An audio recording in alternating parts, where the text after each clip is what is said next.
Vamos a escuchar porque dentro del hemiciclo está hablando a esta hora el actual presidente de la Asamblea Nacional, Henry Ramos Alupe. Escuchemos sus palabras. Jaime Trovo, Congreso del Uruguay. Honorable diputado Martín Belaúnde del Congreso del Perú. Honorable diputado Luis Rodríguez del Congreso del Perú. Mi querido compañero Luis Ayala, secretario general de la Internacional Socialista. Querido amigo Chuo Torrealba, secretario ejecutivo de la Mesa de la Unidad Democrática. Gracias por todo, Chuo. Ciudadana Helen Fernández, encargada de la Alcaldía Metropolitana de Caracas. Ciudadano Enrique Capriles Radonsky, gobernador del Estado Miranda. Ciudadano Henry Falcón, gobernador del Estado Lara. Ciudadano Ramón Muchacho, alcalde del municipio Chacao. Ciudadano Gerardo Blay, alcalde del municipio Baruta. Ciudadano David Esmolanqui, alcalde del municipio Latillo.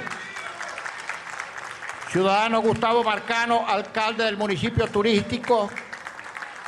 Licenciado Diego Bautista Urbaneja del estado Anzoátegui.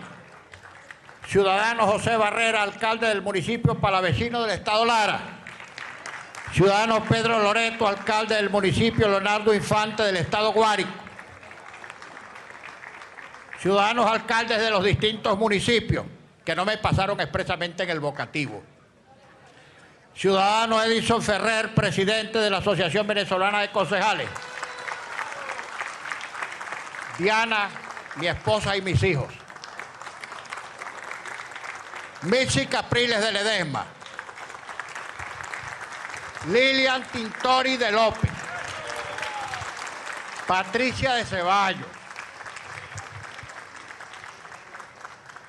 Esto está corto. María Corina Machado. Antonieta López. Isabel Carmona de Serra. Sobella Mejía. Bueno, no sé si se me pasó alguien por alto. El problema de los vocativos es que a veces se queda alguna persona distinguida sin nombrar. Amigas y amigos, la verdad es que yo deploro que los colegas de la bancada del Partido Socialista Unido de Venezuela, o Polo Patriótico, como ellos se autodenominan, hubieran abandonado el hemiciclo en un momento tan importante y tan solemne como este. Me atrevo a presumir que seguramente es porque no quieren escuchar las cosas que aquí vamos a decir. Y tendrán que atemperarse y tendrán que acostumbrarse, porque en estos próximos 5 años, desde esta Asamblea Nacional, va a haber libertad de opinar y todos vamos a respetar las opiniones discrepantes o divergentes o que no concuerden con nuestra propia opinión. Yo pensé bastante antes de la intervención en esta Cámara hoy, porque es una sesión muy importante. Quisiera comunicarles a ustedes que estoy seguro de que no me equivoco cuando digo que nadie en este recinto tiene más sensibilidad ante el hecho y la actividad parlamentaria como la tengo yo. Aquí transcurrieron 26 años de mi vida. Mi principal dedicación lo hice con fervor, con entusiasmo, con hidalguía, con dedicación plena, consciente de la importancia que los electores habían depositado en mis manos, que era una función más importante que la de cualquier organismo del Poder Ejecutivo. Imagínense ustedes lo que significa plasmar en una ley un texto para que rija para 30 millones de ciudadanos. Yo creo que no existe un ministerio más importante que ese. Pero en este momento, yo no hablo como presidente de la Cámara, que lo voy a hacer circunstancialmente por el lapso de un año. Yo le hablo a mis colegas de cámaras como par, como uno más, como par. Y pensé bastante si traer un discurso escrito, pero preferí la espontaneidad del acto por exceso o por defecto cuando no encuadra el discurso en un texto escrito. Pues asumo los riesgos de la improvisación. Lo que les voy a decir me sale de muy adentro. Me sale de la experiencia de haber sido un parlamentario, como les dije, a dedicación exclusiva. Y una persona, y aspiro que todos digamos igual, que cuando salgamos de esta Cámara salgamos con nuestro sano orgullo intacto, de frente al sol con la mirada altiva. Así como entramos hoy, así de dignos, así de entusiastas, así de alegres, así de fervorosos, que el último día de nuestro mandato podamos salir a la calle en esa misma actitud y con esa misma dignidad. Nosotros ofrecimos en la campaña, fueron nuestros temas esenciales, unidad y cambio. La unidad puede ser por unanimidad y puede ser por consenso. Y a nosotros nos costó mucho, porque en la mesa de la unidad somos muchas organizaciones de distintas tendencias, de distintos credos, con distintos propósitos. Inclusive a veces no nos poníamos de acuerdo sobre los instrumentos para lograr unos mismos objetivos, pero fue la discusión, el invertir muchos días y muchas horas en intercambiar puntos de vista y en conciliar posiciones que parecían inencontrables, y finalmente acertamos en lograr, a veces por unanimidad y a veces por consenso, la unidad que nos estaba exigiendo Venezuela. Esta es la muestra. La mayoría que logramos, el respaldo que logramos, porque la gente creyó en nuestro mensaje unitario, además plasmado, concretado y demostrado con nuestras propias conductas. Cambio. Yo escuché algunas intervenciones. Yo no diría que conmovido, porque uno, después de cierta experiencia, pierde el don del asombro. Algunas intervenciones de los colegas diputados del gobierno que decían que cómo es eso de cambio cuando quienes íbamos a ocupar los cargos directivos teníamos determinada edad, que teníamos, por decirlo de alguna manera, mucho calendario. ¿Qué análisis tan superficial? Confundir cambio con rostro o cambio con edad. Rómulo Betancourt decía que había que desconfiar de los que tenían en el currículum, no tenían en el currículum otra cosa que el calendario. Y esto que podía interpretarse como una advertencia a los jóvenes que tenían poco calendario, en realidad también era un mensaje para los que se ufanaban de tener mucho calendario. Y yo le digo a todos aquí, a mis pares de Cámara, y lamento que los diputados del gobierno no estén aquí, que el cambio no es cuestión de calendario, no es cuestión de poco calendario ni mucho calendario, no es una cosa etaria ni cronológica, es un hecho de cambio de actitud, de cambio de sistema, de cambiar lo que está mal, muy mal, y derivará en peor.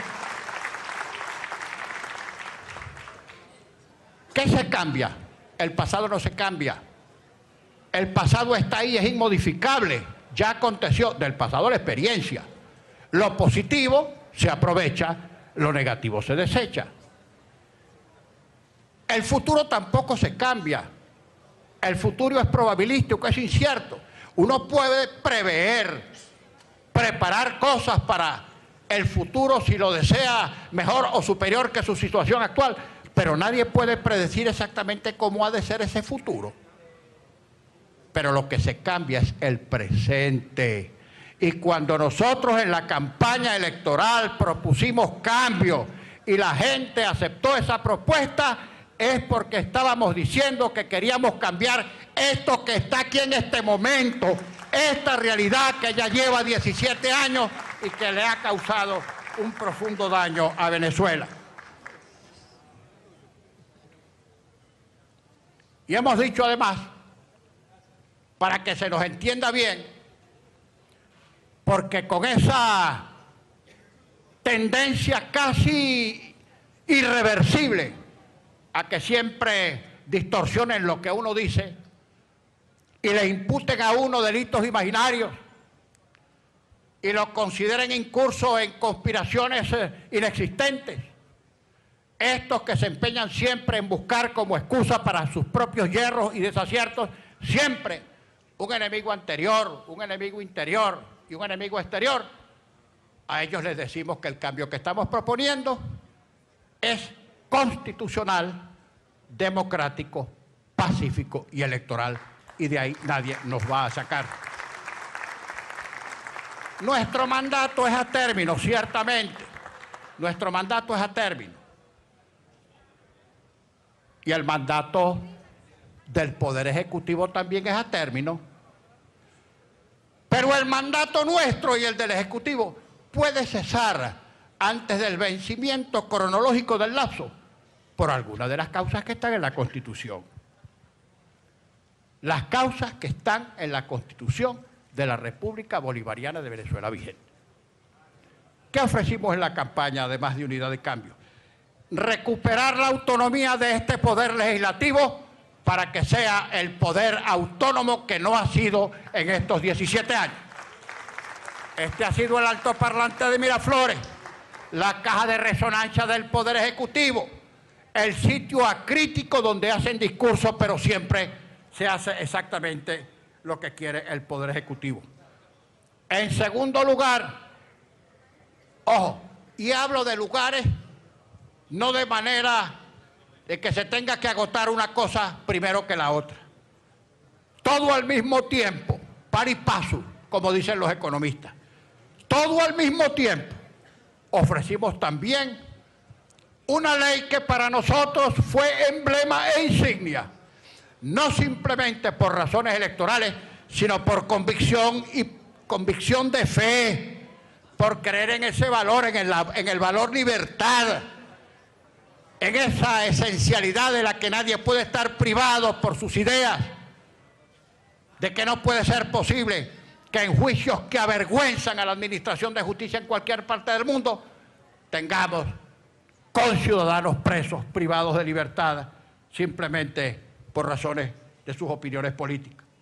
Ofrecimos, esa fue la ley emblemática, una ley de amnistía para los presos y los exiliados políticos.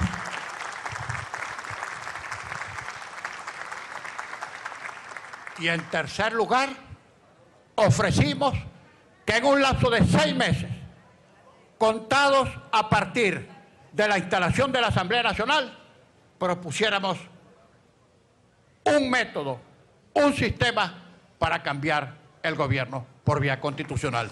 Eso lo haremos.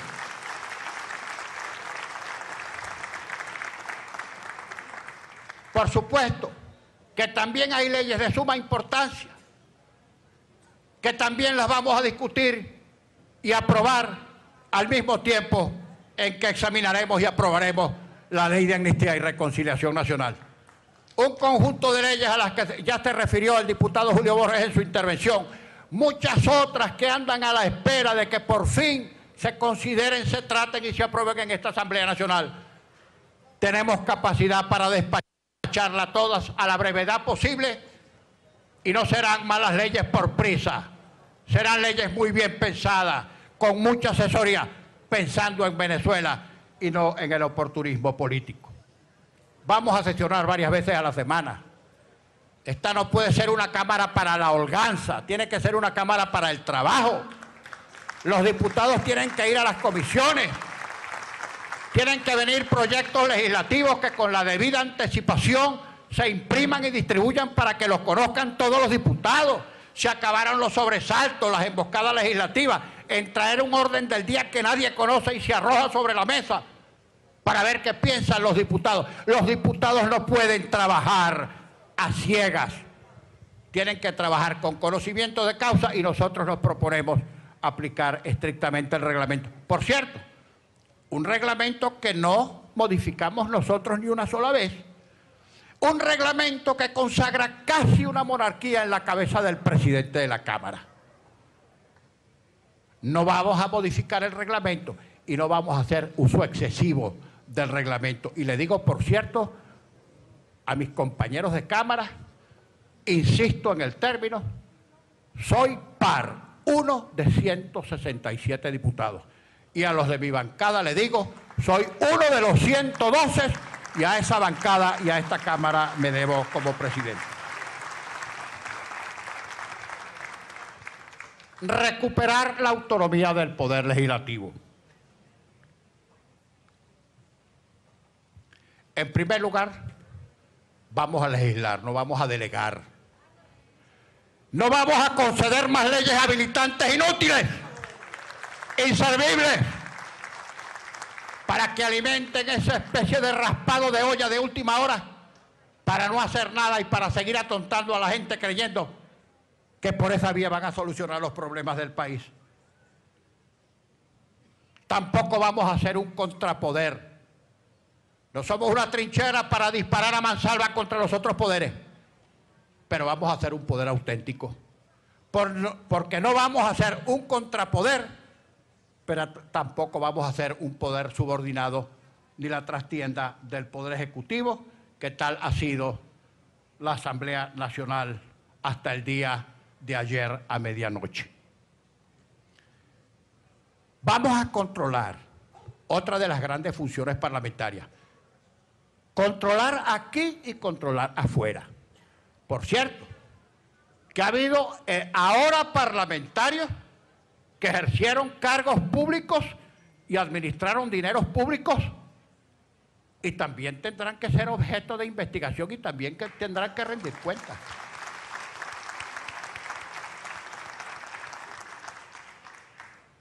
No se olvide de paso, y que este sea un mensaje que aunque se debe conocer, parece que se ignora, que los dos únicos órganos del poder público, electos directamente por sufragio popular, son el Ejecutivo, órgano unipersonal, electo por mayoría relativa, y el Poder Legislativo, colegiado, donde se concentra el 100% del sufragio popular, aunque dividido en las distintas tendencias que representen los diputados.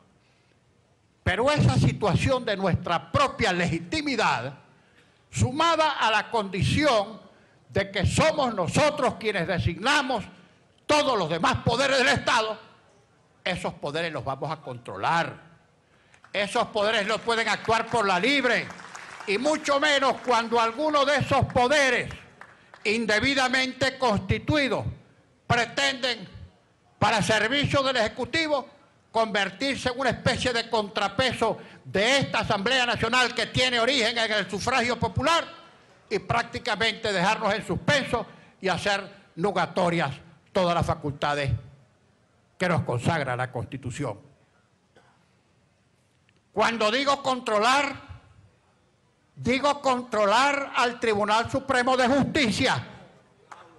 Eso no puede andar por la libre y mucho menos constituido de manera írrita en una decisión que dejó estupefacto al país y al mundo en un acto perpetrado en los últimos días de la anterior Asamblea Nacional.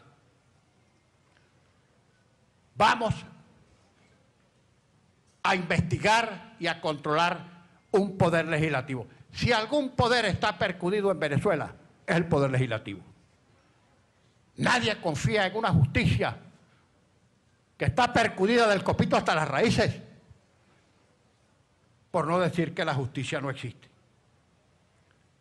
Ninguna burocracia de ningún carácter puede hacer nugatorias las facultades de la Asamblea Nacional.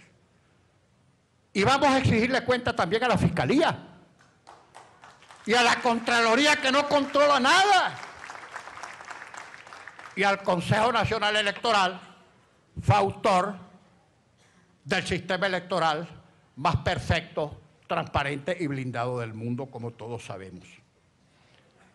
Cuando yo pienso en esta administración de justicia, en esta sala constitucional desde la que creen que van a convertir esta Asamblea Nacional en cero. Me acuerdo aquella célebre frase del Talmud judío: hay de los pueblos cuyos jueces merezcan ser procesados. Hay de los pueblos cuyos jueces merezcan ser procesados. Porque el poder legislativo es el poder corrector. En manos del poder judicial está el control de la constitucionalidad. En manos del poder judicial está la moderación de los extremos en que puedan incurrir los otros poderes, porque aplica el control concentrado. Pero cuando ese poder falla, prácticamente ha fallado todo. Cuando falla el sistema de administración de justicia, todos los demás poderes tienden a desplomarse. No existe un verdadero Estado de Derecho.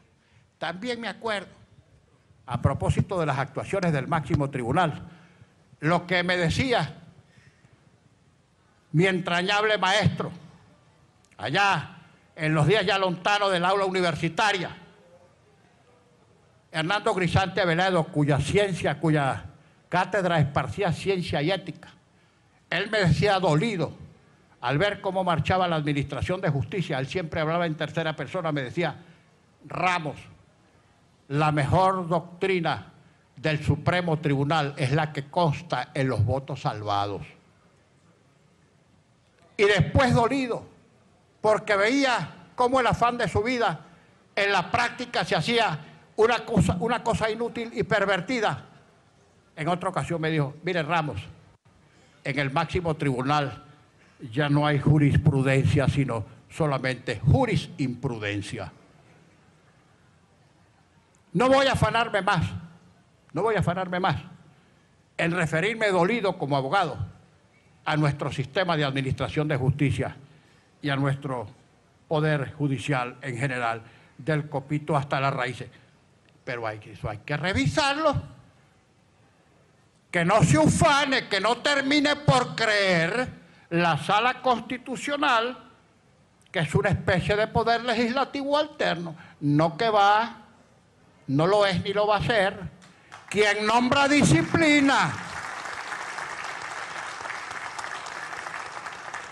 y que no piense ni por asomo esta sala electoral, constituida, como todos sabemos, de manera exprés, que es una especie de sustituto del Consejo Nacional Electoral.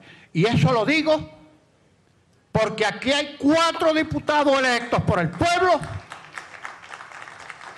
cuya elección no la puede hacer ilusoria una decisión burocrática del Poder Judicial. Por ahí escuché hace algún tiempo uno que cree haber perdido la capacidad de asombro, un señalamiento que hizo una presidenta del Tribunal Supremo de Justicia hace pocos años, yo diría que un par de años, quizá 3 años. Supongo que esa fue una expresión obsequiosa para rendir pleitesía o premio de sumisión a aquel mesianismo, aquella idolatría que existió en Venezuela hasta apenas hace 3 años. Ahora el culto es necrolátrico. Decía ella en una frase que a uno hizo que le corriera un frío por el espinazo, que la separación de poderes se tenía que acabar, que eso era inconcebible. Bueno, frase tan infortunada como sus propias sentencias. Aquella atrocidad, una de las mayores conquistas de la civilización occidental, que ha costado guerras, tragedias, de repente la despachó con una sola frase: no debe existir separación de poder. En un instante, pues, hizo trizas la Constitución. Por supuesto que ya en la práctica había prácticamente extinguido su propio poder para ponerlo al servicio del Ejecutivo, se comprende. Quizá tuvo que hacer esta frase para justificar la entrega del poder que ella presidía al Ejecutivo Nacional. pero no. La separación de poderes existe. Aunque en teoría el poder del Estado es uno solo, existe diversificación de funciones y cada una de las ramas del poder público tiene sus funciones específicas y sus propias actitudes y actividades, el área de su competencia. Yo les quiero decir entonces a todos mis pares, a los colegas de la oposición y a los colegas del gobierno, que aquí desde hoy la cosa cambió. La cosa cambió. Y escuchando algunas de las intervenciones enfebrecidas del señor jefe de la fracción parlamentaria del gobierno, altisonante, con ciertos aires de petulancia, en fin, se comprende, yo le respondería casi que con un piropo, con aquella célebre copla llanera: no te remontes tan alto, prenda de tanto valor, que al árbol que mucho sube le tumba el viento la flor.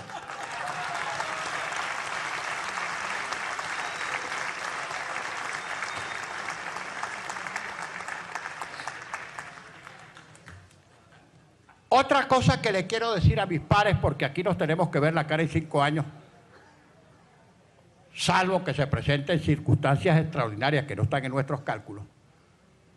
Lo digo en mi partido, lo he dicho mucho en la mesa, porque ha sido para mí una gran lección de vida.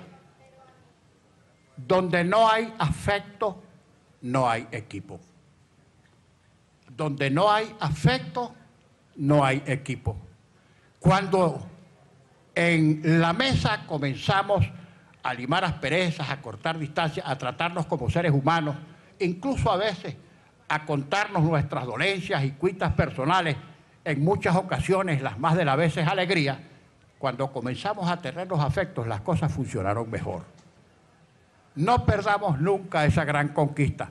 Y ojalá aquí en la Cámara, unos y otros, sin dejación de sus principios, de su ideología, de sus posiciones, de sus normas, de sus objetivos, de sus aspiraciones, ojalá que lleguemos a tenernos todos afectos y estoy seguro que las cosas funcionarían mucho mejor. En los próximos días vendrá aquí el presidente de la República a rendir su mensaje anual. Él y sus ministros a rendir memoria y cuenta. Lo vamos a recibir con dignidad y respeto, no por rendirle culto a nadie, sino porque esa es nuestra condición cívica. Nosotros no pitamos, nosotros no chiflamos. Nosotros tenemos un riguroso respeto por la urbanidad, la personal y la cívica. Por supuesto que vamos a escuchar su mensaje. No tenemos facultad constitucional para improbar o improbar su mensaje, pero sí para debatir sobre él y respecto de él emitir un pronunciamiento político, y eso es lo que vamos a hacer. Y las memorias y cuentas tendrán que ir a las diferentes comisiones. Y ustedes, diputados, los integrantes de esas subcomisiones, deben interpelar a los ministros, preguntarles, exigir informaciones y de allí derivar una conclusión respecto de la gestión que han hecho los despachos del poder público con el dinero de los venezolanos. Se ha dicho por ahí también, y lo reflejan todas las encuestas y sondeos de opinión, que la gente quiere paz. Todo el derecho tiene a la paz. Nosotros mismos quisiéramos estar en paz con todo el mundo y no una situación de guerra virtual en todos los ámbitos, en todos los frentes. Ojalá tuviéramos paz, pero no la paz de los sepulcros. No, esa no. No la paz de nuestros muchachos en el exterior buscando la vida que un sistema injusto y un gobierno peor les escamotea expulsándolos al exterior. Las dos únicas cosas que estamos exportando los venezolanos en este momento, además de nuestra pésima reputación que rueda campante por todo el mundo, exportamos cada vez menos petróleo, porque ya sabemos lo que pasa en la industria petrolera arruinada, decadente, destartalada, comprometida, partidizada, y cada vez más venezolanos, fundamentalmente jóvenes, que van, repito, a buscar afuera la vida que su país no es capaz de entregarse. Va a venir, repito, a rendir su mensaje y lo vamos a escuchar con respeto. Y como los venezolanos quieren paz y tenemos que trabajar por ella, y los venezolanos también quieren diálogo. Las sociedades civilizadas o dialogan o se matan. Diálogo no supone entrega, ni transacción ominosa, ni claudicación, ni cobardía. Diálogo supone simplemente intercambio de opiniones para, incluso haciendo las transacciones en el buen sentido de la palabra que haya que hacer para mejorar, es un recurso que no se puede negar ni la clase política civilizada ni el gobierno. Pero necesitamos mucha comprensión para ese diálogo. No es simplemente una oportunidad para sentarnos, vernos las caras y decirnos algunas cosas y que de ahí no salga ningún resultado, porque la gente entonces termina desconfiando hasta de los dialogantes. Diálogos públicos, que se conozca su contenido, que se conozcan sus procedimientos, que se conozcan sus propuestas y que se conozcan sus resultados. Por supuesto que ahora, como poder constituido, como poder autónomo, como poder que va a cumplir con sus deberes constitucionales, como poder que va a controlar al gobierno sin delegaciones, sin dejaciones, sin entregas, ahora estamos dispuestos a dialogar en los términos públicos y honorables que debamos discutir. Eso sí, sin que cedamos en los propósitos que antes mencioné: recuperar nuestra autonomía como poder, ley de amnistía y reconciliación nacional, y buscar nosotros, dentro del lapso de 6 meses a partir de hoy, una salida constitucional, democrática, pacífica y electoral para la cesación de este gobierno. Esos compromisos no son transables. Acabamos de jurar, y termino como empecé, que cuando cese nuestro mandato, salgamos de aquí como hoy entramos, intacto nuestro sano orgullo, de frente al sol, con la mirada altiva. Que Dios nos bendiga a todos, que Dios bendiga a Venezuela. Muchas gracias.